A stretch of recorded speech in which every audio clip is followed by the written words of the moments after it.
The scream that left Mrs. Anthony's throat that morning didn't sound human. The nanny had only stepped out for 5 minutes. Just 5. But when she returned, the playroom was empty. The toys were scattered. The window was open. And 3-year-old Nenah was gone. The whole neighborhood was thrown into chaos. Streets were blocked. Televisions carried her photo. Missing child, the headlines read. No signs, no clues, no demands. Days turned into weeks. Mr. Anthony, once a calm and calculated businessman, shattered completely. His wife didn't eat, didn't sleep.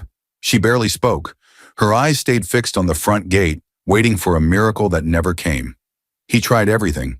Private investigators, prayer houses, even psychics. But it was like Nenah vanished into thin air. She was just a baby, Mrs. Anthony would whisper into her pillow. She didn't even know how to cross the street. No ransom came. No message. Nothing. Mr. Anthony began losing her, his wife, her mind, her hope. And one night, while watching her curl up in Nenah's empty bed, he made a decision. If I don't do something, he thought, I'll lose them both. And so began a quiet plan. Mr. Anthony drove for hours that day. He didn't tell his wife where he was going. He couldn't. She wouldn't understand. Not yet. The orphanage sat at the edge of a sleepy town, surrounded by trees that looked older than time itself. Inside, babies cried softly, and weary caregivers moved from cot to cot. No names, no family history, just abandoned beginnings. He met her in the second room. She was tiny, wrapped in a faded yellow blanket, eyes barely open. But when he picked her up, something strange happened. She stopped crying. Just like that. She was left at our gate 3 days ago, the matron said. No note. No name. He stared into her face, searching, not for answers, just something to hold on to. I'll call her Amanda, he whispered. Papers were signed. No questions asked. Mr. Anthony left with Amanda in his arms, her small hand gripping his shirt as though she had chosen him. When he got home, Mrs. Anthony sat by the crib, staring at nothing. She's ours now, he said gently. His wife turned slowly, tears in her eyes. She didn't speak, but she reached out and pulled the baby close. From that night on, Amanda became their everything. Amanda never knew hunger, never knew sorrow, never heard the word no. Her world was silk curtains, marble floors, and birthday parties with fireworks. She called the cook by name and dismissed the housemaids with a snap of her fingers. What Amanda wanted, Amanda got, before she even finished asking. To the world, she was a miracle baby, the couple's second chance. To Mrs. Anthony, she was the reason she could breathe again. She poured everything into Amanda. Gifts, love, dresses imported from Europe. Mr. Anthony watched in silence. He tried to guide her gently, but every time Amanda cried, her mother handed her the world. By the time Amanda turned 16, she was untouchable. Her lips carried commands. Her eyes carried entitlement. She walked into school like she owned the land it stood on. And when Amanda spoke, people listened, even if they didn't want to. One girl didn't. Her name was Meera, quiet, soft-spoken, always in the background. Wore the same shoes every term, ate alone, laughed rarely. Amanda noticed her one day and hated her instantly. She doesn't belong here, Amanda scoffed. That was the first time she humiliated Meera. It would not be the last. Meera never spoke unless spoken to. She came to school early, always sat at the back, and left before the others could whisper about her shoes, or lack of them. They were worn thin, the soles nearly detached, and her uniform always a size too big. But her eyes, those deep, patient eyes, held something not even the richest girl could buy. Quiet strength. Amanda hated it. She walks like she owns silence, Amanda sneered once, watching Meera pass by. Like her poverty is something to be proud of. One afternoon, Amanda cornered her near the school's hallway. She laughed loudly, tossing her new designer bag over her shoulder. Where do you think you're going, church mouse? Amanda mocked. Meera paused but said nothing. This school is not for people like you. This uniform? That backpack? You don't belong here. You're not one of us. The crowd around them laughed. Meera didn't. She simply looked at Amanda, nodded slowly, and walked away. That irritated Amanda more than anything. No tears, no fight, just quiet endurance. "What's her deal?" Amanda grumbled. "She acts like she knows something we don't." She had no idea how right she was. Years passed and high school faded into memory. Amanda, now 22, walked like a goddess through the city, heels clicking on marble, nails flawless, phone always in hand. She was her mother's pride, her father's beautiful mistake, and society's loudest reminder that money talks. Meera? She worked quietly at a mid-level restaurant downtown. A waitress, still gentle, still unnoticed, still folding napkins with care and wiping down tables with silent grace. Until one Friday night. Amanda strutted in, draped in gold and designer perfume, with a group of friends and one man she had secretly liked for months. Jaden, tall, charming, and just arrogant enough to be desirable. They were seated, drinks were served, and then Meera appeared, tray in hand, eyes lowered. Amanda's world tilted. "Meera," Jaden smiled. "You work here?" Meera nodded. "Evening, sir." Amanda's chest tightened. Jaden's eyes hadn't left Meera once. Amanda laughed loudly, pretending not to care. But she saw it. Everyone did.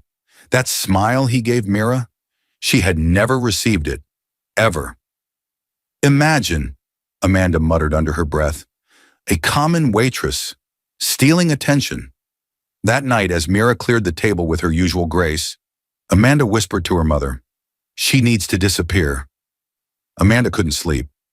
Jaden hadn't called, hadn't texted, but she had seen him, just yesterday, walking into that same restaurant, alone, sitting at Meera's table. He laughed with her, tipped her, waited for her shift to end. Amanda watched from her car across the street, eyes burning with jealousy. She had always been the center, the one with beauty, money, and status. Now suddenly, Meera, the orphan waitress, was being chosen over her? "Unbelievable," Amanda hissed, her perfectly manicured fingers tightening around the steering wheel. That night at home, she threw her bag on the floor and stormed into her mother's room. "She's ruining everything." Mrs. Anthony looked up from her tablet. "Who?" "Meera, that poor girl, the one I told you about.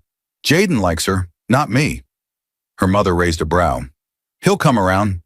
"No, he won't. She's different. He sees something in her." Amanda's voice cracked. "We gave her too much space." There was a long pause. Then her mother sighed and stood up. "What do you want me to do?" Amanda stared her straight in the eyes. "I want her gone, for good." Mrs. Anthony didn't blink. "All right, I'll handle it." And with that, a plan was set in motion.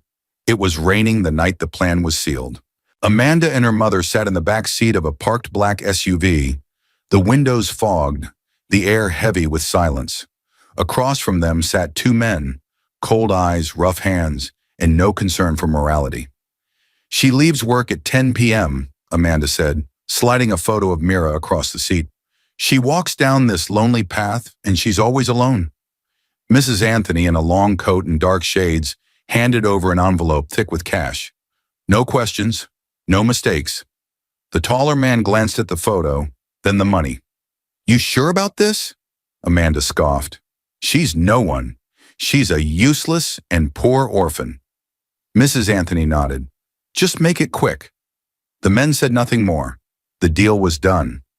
Later that night, Amanda lay in her bed, smiling for the first time in days. "She'll be gone by morning," she whispered. But somewhere across town, Meera was folding her apron and saying goodnight to her co-workers, oblivious to the eyes waiting in the shadows. The storm outside grew louder. So did the fate Amanda had just sealed. The night was eerily quiet. Meera walked briskly down the dim path, her umbrella flipping in the wind. Her shift had ended late, and the streetlights flickered like they were holding their breath. She didn't hear the footsteps behind her until it was too late. Two masked men emerged from the shadows. She turned. "Please!" A loud bang echoed through the night, then another. Meera's body hit the ground with a soft thud, her bag flying into the gutter. The men stood over her for a moment, then disappeared into the dark, certain their job was done. Rain poured harder, blood mixed with water, and Meera, barely breathing, lay alone on the roadside, the world spinning around her. But miles away, Mr. Anthony was on his way home from a business trip. The road was slick, his headlights barely cutting through the mist. That's when he saw it, a figure by the side of the road, a girl, unmoving, bleeding. He slammed the brakes, heart pounding. Stepping out, he approached slowly, then faster. He didn't recognize her face, only the pain. Without hesitation, he scooped her up into his arms and rushed her to the nearest hospital. Mr. Anthony paced the hospital hallway like a man possessed. The doctors had rushed the girl into surgery. They didn't ask questions, just acted. The blood, the bullet wound, the soaked clothes. It was a miracle she was still breathing. He couldn't explain why he stopped. Maybe it was the way her hand twitched. Maybe it was the way the rain seemed to cry for her. But something told him he had to pull over. An hour later, a nurse approached him. "She's alive, barely. We stopped the bleeding, but she'll need time." He nodded. Can I see her?" The nurse hesitated. "She's unconscious, but yes." He stepped into the dimly lit room. The girl lay still, her face pale, her breathing shallow. Something tugged at his chest, a strange familiarity he couldn't place. He sat beside her, took her hand. "I don't know who you are," he whispered, "but you don't deserve this." The door creaked open. A doctor entered to change her bandage. As he unwrapped the dressing near her shoulder, Mr. Anthony froze. A crescent-shaped birthmark, just like the one Nenah had. He stood up slowly, and for the first time in years, he couldn't breathe. Mr. Anthony leaned in, his heart racing. The crescent-shaped birthmark was right there, just below Meera's collarbone, the exact same spot Nenah had it. The shape, the curve, the faded edge, identical. He staggered back, gripping the edge of the chair. Where did she say she's from?" he asked the nurse. The nurse shrugged. "No ID. She was brought in as an unknown. But when she wakes up, we'll ask." He waited. Hours passed. Finally, Meera stirred. Her voice came out like wind through cracked glass. "Where am I?" "You're safe," Mr. Anthony said gently. "You were hurt, but I found you. You're going to be okay." She blinked slowly. "Why? Help me." He smiled faintly. "Because someone tried to take your life, and I want to find out why." Then cautiously, he asked, "That mark on your shoulder, do you know where it came from?" Meera shook her head weakly. "No. I grew up in an orphanage. They said I was found on a doorstep. No parents, no answers." Mr. Anthony stared at her for a long time, his breath caught in his throat. Mr. Anthony didn't sleep that night. He sat in his study, lights off, phone in hand. When morning broke, he told his wife everything, how he found the girl, the birthmark, the orphanage story. At first, Mrs. Anthony laughed. "That's impossible.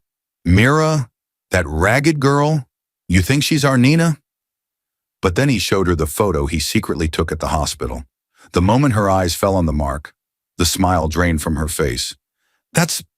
No, that can't be." He looked at her. "We need to go see her." They entered the hospital room together. Meera sat up, weak but alert. The moment Mrs. Anthony saw her face, her lips trembled.